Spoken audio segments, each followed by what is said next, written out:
انا هقول لك حاجه بس بصراحه بيني وبينك انا ما بجاملش.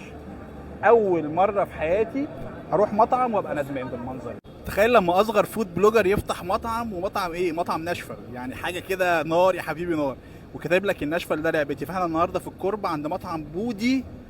يعني بص هنخش نجرب ونشوف هو بودي هناك اهو. لحظه الفود بلوجر اللي بيقيم المطاعم النهارده هيتقيم. فتخيل بودي بقى ما شاء الله عنده مطعم وهيتقيم. طبعا انا ماليش السلطه ان انا اقيم، بس يعني هندوق مع بعض ونشوف مين المفروض اعلى درجه فيهم. فانا قلقان يعني. بص المنظر، بص المنظر عامل ازاي. فربنا يستر. ده بينزل معاها بطاطس، بينزل معاها كول سلو، بينزل معاها صوص من اختيارك اللي انت عايزه.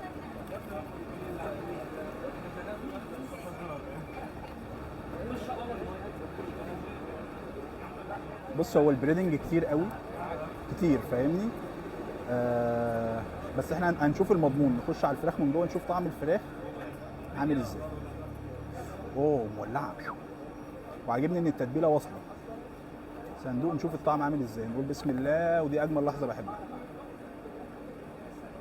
سبايسي جامد، هي التتبيله واصله للحم حلوه قوي. يعني العظمه سودا شويه، لكن كفراخ كتتبيله الدنيا حلوه جدا. بس هي سبايسي. مصور. لا الفراخ نظيفه بصراحه. انا عايز اقول لك انا عرقت جامد. انت العرق باين والله العظيم بجد. الموضوع صعب. الموضوع صعب وتقيل.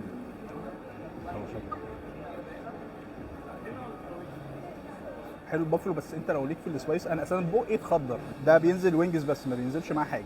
دول 3 تندر، في 3 وفي 5. انا جبت ال3 بس من شكلهم كده دمار.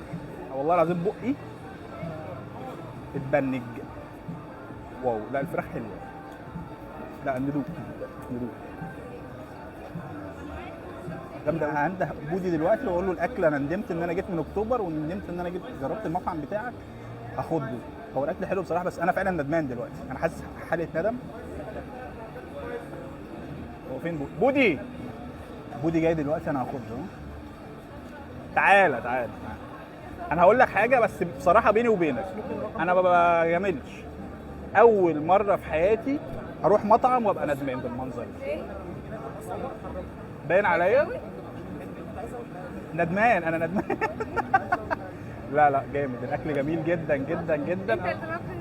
انا مبسوط. لا الفراخ نظيفه اساسا. انا مبسوط بالنظافه. انا قلت اخدها. انا قلت في الفيديو ان انا هناديك واخدها. مبروك. هات بوسه بقى بمناسبه المطعم الجديد. مبروك يا حبيبي. ده بودي يا جدعان. ده اللي مكسر الدنيا في شارع الصومال. احنا في الصومال صح؟